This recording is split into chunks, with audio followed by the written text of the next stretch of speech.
किसी की नजर मुझ पर पड़े ना पड़े, प्रभु की नजर का हुआ है असर। ओम शांति। 2 जुलाई 2024। बाबा के महावाक्य। मीठे बच्चे, तुम यहाँ याद में रहकर पाप दग्ध करने के लिए आए हो, इसलिए बुद्धि योग निष्फल न जाए, इस बात का पूरा ध्यान रखना है। प्रश्न: कौन सा सूक्ष्म विकार भी अंत में मुसीबत खड़ी कर देता है?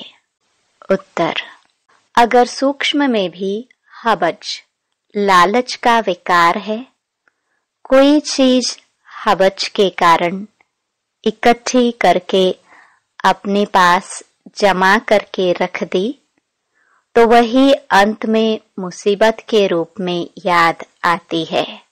इसलिए बाबा कहते, बच्चे अपने पास कुछ भी ना रखो, तुम्हें सब संकल्पों को भी समेटकर बाप की याद में रहने की टेव, आदत डालनी है। इसलिए देही अभिमानी बनने का अभ्यास करो। ओम शांति।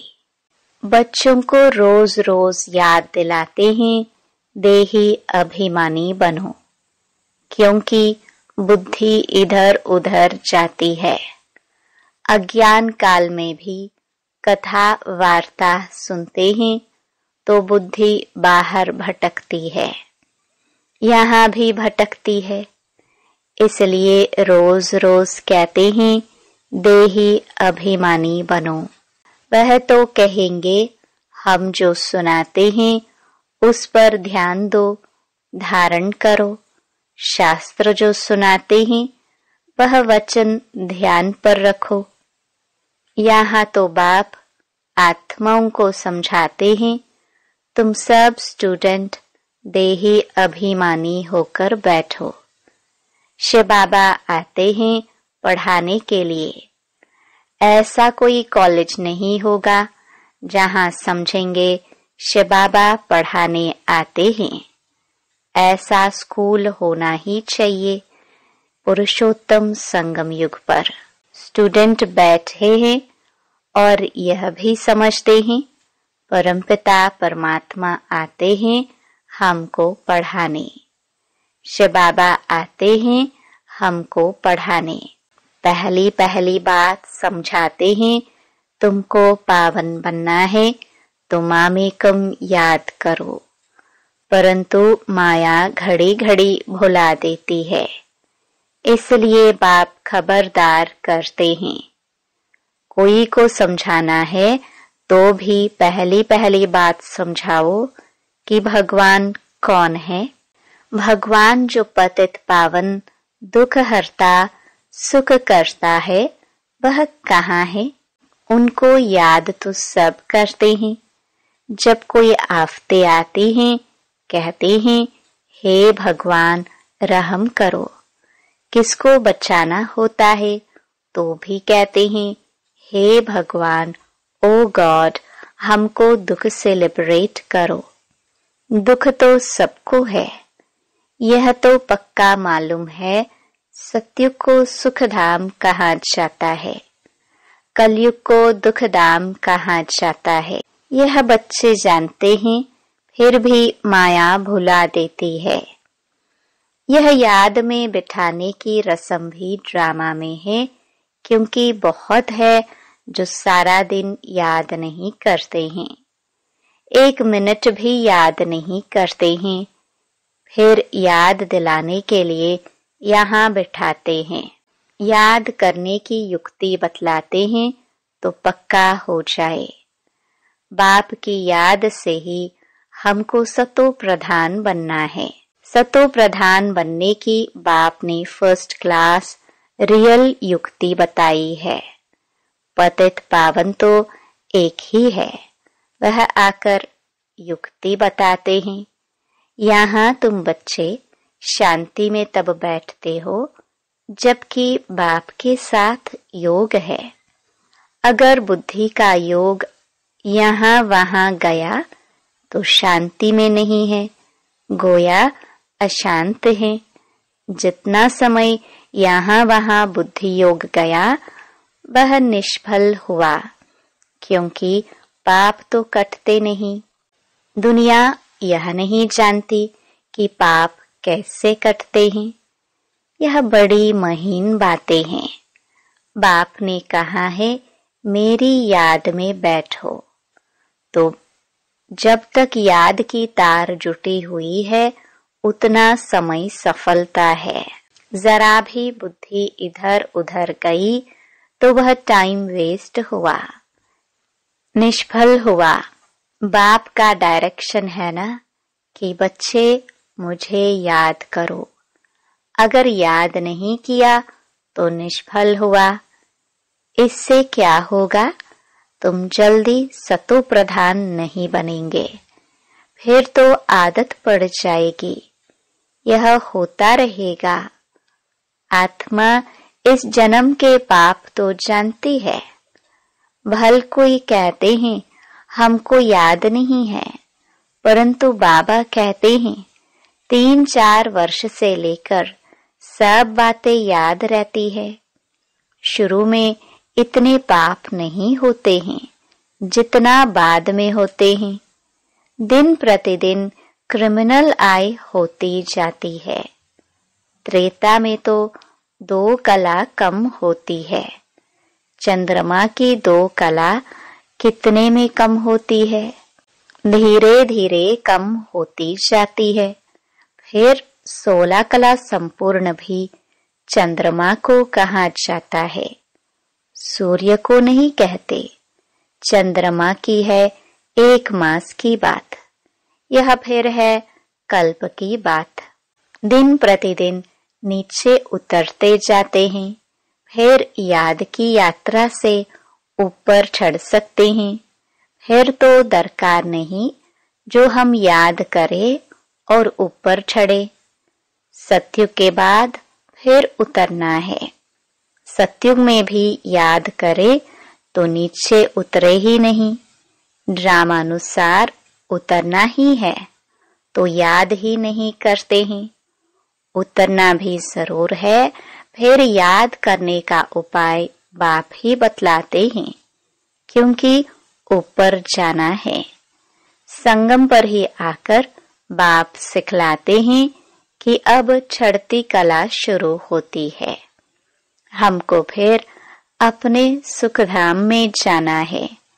बाप कहते हैं अब सुखधाम में जाना है तो मुझे याद करो। याद से तुम्हारी आत्मा सतो प्रधान बन जाएगी। तुम दुनिया से निराले हो। वैकुंठ दुनिया से बिल्कुल न्यारा है। वैकुंठ था, अब नहीं है। कल्प की आयु लंबी कर देने के कारण भूल गए हैं। अभी तुम बच्चों को तो वैकुंठ बहुत नजदीक दिखाई देता है, बाकी थोड़ा टाइम है। याद की यात्रा में ही कमी है, इसलिए समझते हैं अभी टाइम है। याद की यात्रा जितनी होनी चाहिए उतनी नहीं है। तुम पैगाम पहुंचाते हो ड्रामा के प्लान अनुसार। कोई को पैगाम नहीं देते हैं तो गोया सर्विस नहीं करते हैं। सारी दुनिया में पैगाम तो पहुंचाना है कि बाप कहते हैं मामेकम याद करो। गीता पढ़ने वाले जानते हैं एक ही गीता शास्त्र है जिसमें यह महावाक्य है, परंतु उसमें श्री कृष्ण भगवानुवाच लिख दिया है, तो याद किसको करे? भल शिव की भक्ति करते हैं, परंतु यथार्थ ज्ञान नहीं जो श्रीमत पर चले। इस समय तुमको मिलती है ईश्वरीय मत।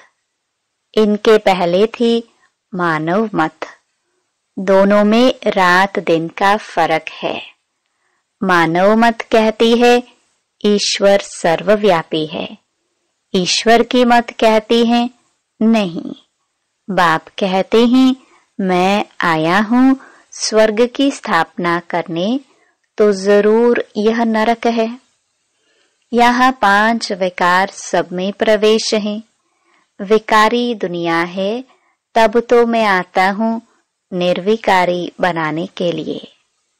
जो ईश्वर के बच्चे बने उनके पास विकार तो हो नहीं सकते। रावण का चित्र 10 शीश वाला दिखाते हैं। कभी कोई कह ना सके कि रावण की सृष्टि निर्विकारी है। तुम जानते हो अभी रावण राज्य है, सभी में 5 विकार हैं। सतयुग में है राम राज्य, कोई भी विकार नहीं। इस समय मनुष्य कितने दुखी हैं, शरीर को कितने दुख लगते हैं। यह है दुखधाम। सुखधाम में तो शारीरिक दुख भी नहीं होते हैं। यहाँ तो कितनी हॉस्पिटल्स भरी हुई है। इनको स्वर्ग कहना भी बड़ी भूल है। तो समझकर औरों को समझाना है। वह पढ़ाई कोई को समझाने के लिए नहीं है। इम्तिहान पास किया और नौकरी पर चढ़ा। यहाँ तो तुमको सबको पैगाम देना है। सिर्फ एक बाप थोड़े देंगे। जो बहुत होशियार हैं उनको टीचर कहा जाता है। कम होशियार है तो उनको स्टूडेंट कहा जाता है। तुम्हें सबको पैगाम देना है। पूछना है भगवान को जानते हो? वह तो बाप है सबका। तो मूल बात है बाप का परिचय देना, क्योंकि कोई जानते नहीं है। ऊंच ते ऊंच बाप है, सारे विश्व को पावन बनाने वाला है।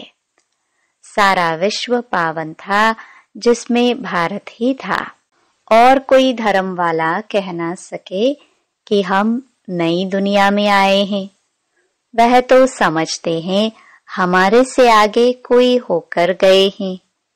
क्राइस्ट भी जरूर कोई में आएगा, उनके आगे जरूर कोई थे। बाप बैठ समझाते हैं मैं इस ब्रह्मा तन में प्रवेश करता हूँ। यह भी कोई मानते नहीं कि ब्रह्मा के तन में आते हैं। अरे ब्राह्मण तो चाहिए जरूर। ब्राह्मण कहाँ से आएंगे? जरूर ब्रह्मा से ही तो आएंगे ना। अच्छा, ब्रह्मा का बाप कभी सुना? वह है ग्रेट ग्रेट ग्रैंडफादर। उनका साकार फादर कोई नहीं। ब्रह्मा का साकार बाप कौन? कोई बतला ना सके। ब्रह्मा तो गाया हुआ है, प्रजापिता भी है। जैसे निराकार शिव बाबा कहते हैं उनका बाप बताओ, फिर साकार प्रजापिता ब्रह्मा का बाप बताओ। शिव बाप तो एडॉप्ट किया हुआ नहीं है, यह एडॉप्ट किया हुआ है। कहेंगे इनको शिव बाबा ने एडॉप्ट किया, विष्णु को शिव बाबा ने एडॉप्ट किया है, ऐसा नहीं कहेंगे। यह तो तुम जानते हो, ब्रह्मा सो विष्णु बनते हैं। एडॉप्ट तो हुआ नहीं। शंकर के लिए भी बताया है, उनका कोई पाठ है नहीं। ब्रह्मा सो विष्णु, विष्णु सो ब्रह्मा, यह 84 का चक्र है। शंकर फिर कहाँ से आया? उनकी रचना कहाँ है? बाप की तो रचना है, वह सब आत्माओं का बाप है। और ब्रह्मा की रचना है सब मनुष्य। शंकर की रचना कहाँ है? शंकर से कोई मनुष्य दुनिया नहीं रची जाती। बाप आकर यह सब बातें समझाते हैं, फिर भी बच्चे घड़ी घड़ी भूल जाते हैं। हर एक की बुद्धि नंबरवार है ना। जितनी बुद्धि उतनी टीचर की पढ़ाई धारण कर सकते हैं। यह है बेहद की पढ़ाई। पढ़ाई के अनुसार ही नंबरवार पद पाते हैं। भल पढ़ाई एक ही है मनुष्य से देवता बनने की, परंतु डायनास्टी बनती है ना। यह भी बुद्धि में आना चाहिए कि हम कौन सा पद पाएंगे। राजा बनना तो मेहनत का काम है। राजाओं के पास दास दासियां भी चाहिए। दास दासियां कौन बनते हैं यह भी तुम समझ सकते हो। नंबरवार पुरुषार्थ अनुसार हर एक को दासियां मिलती होंगी, तो ऐसा नहीं पढ़ना चाहिए जो जन्म जन्मांतर दास दासी बने। पुरुषार्थ करना है ऊंच बनने का। तो सच्ची शांति बाप की याद में है। जरा भी बुद्धि इधर उधर गई तो टाइम वेस्ट होगा, कमाई कम होगी, सतो प्रधान बन नहीं सकेंगे। यह भी समझाया है कि हाथों से काम करते रहो, दिल से बाप को याद करो। शरीर को तंदुरुस्त रखने के लिए घूमना फिरना यह भी भल करो, परंतु बुद्धि में बाप की याद रहे। अगर साथ में कोई हो तो झरमुई झगमुई नहीं करनी है। यह तो हर एक की दिल गवाही देती है। बाबा समझा देते हैं, ऐसी अवस्था में चक्कर लगाओ। पादरी लोग जाते हैं एकदम शांत में। तुम लोग ज्ञान की बातें सारा समय तो नहीं करेंगे, फिर जबान को शांत में लाकर बाबा की याद में रेस करनी चाहिए। जैसे खाने के समय बाबा कहते हैं याद में बैठकर खाओ, अपना चाट देखो। बाबा अपना तो बताते हैं कि हम भूल जाते हैं। कोशिश करता हूँ, बाबा को कहता हूँ, बाबा हम पूरा समय याद में रहूंगा। आप हमारा खांसी बंद करो, शुगर कम करो। अपने साथ जो मेहनत करता हूँ वह बताता हूँ, परंतु मैं खुद ही भूल जाता हूँ, तो खांसी कम कैसे होगी। जो बातें बाबा के साथ करता हूँ वह सच सुनाता हूँ। बाबा बच्चों को बता देते हैं, बच्चे बाप को नहीं सुनाते। लज्जा आती है। झाड़ू लगाओ, खाना बनाओ तो भी बाबा की याद में बनाओ तो ताकत आएगी। यह भी युक्ति चाहिए, इसमें तुम्हारा ही कल्याण होगा। फिर तुम याद में बैठेंगे तो औरों को भी कशिश होगी। एक दो को कशिश तो होती है ना। जितना तुम जास्ती याद में रहेंगे उतना सन्नाटा अच्छा हो जाएगा। एक दो का प्रभाव ड्रामानुसार पड़ता है। याद की यात्रा तो बहुत कल्याणकारी है। इसमें झूठ बोलने की दरकार नहीं है। सच्चे बाप के बच्चे हैं तो सच्चा होकर चलना है। बच्चों को तो सब कुछ मिलता है, विश्व की बादशाही मिलती है, तो फिर लोभ कर 10-20 साड़ियां आदि क्यों इकट्ठी करते हो। अगर बहुत चीजें इकट्ठी करते रहेंगे तो मरने समय भी याद आएगी। इसलिए मिसाल देते हैं कि स्त्री ने उनको कहा लाठी भी छोड़ दो, नहीं तो यह भी याद आएगी। कुछ भी याद नहीं रहना चाहिए, नहीं तो अपने लिए ही मुसीबत लाते हैं। झूठ बोलने से 100 गुना पाप चढ़ जाता है। बाबा का भंडारा सदैव भरा रहता है। जास्ती रखने की भी दरकार क्या है। जिसकी चोरी हो जाती है तो सब कुछ दिया जाता है। तुम बच्चों को बाप से राजाई मिलती है तो क्या कपड़े आदि नहीं मिलेगी। सिर्फ फालतू खर्चा नहीं करनी चाहिए, क्योंकि अबलाएं ही मदद करती हैं स्वर्ग की स्थापना में। उनके पैसे ऐसे बर्बाद भी नहीं करने चाहिए। वह तुम्हारी परवरिश करते हैं तो तुम्हारा काम है उन्हों की परवरिश करना, नहीं तो 100 गुना पाप सिर पर चढ़ता है। अच्छा, मीठे मीठे सिखिलदे बच्चों प्रति माता पिता बाप दादा का याद प्यार और गुड मॉर्निंग। रूहानी बाप की रूहानी बच्चों को नमस्ते। धारणा के लिए मुख्य सार। पहला, बाप की याद में बैठते समय जरा भी बुद्धि इधर उधर नहीं भटकनी चाहिए। सदा कमाई जमा होती रहे, याद ऐसी हो जो सन्नाटा हो जाए। दूसरा, शरीर को तंदुरुस्त रखने के लिए घूमने फिरने जाते हो तो आपस में झरमुई झगमुई पर चिंतन नहीं करना है। जबान को शांत में रख बाप को याद करने की रेस करनी है। भोजन भी बाप की याद में खाना है।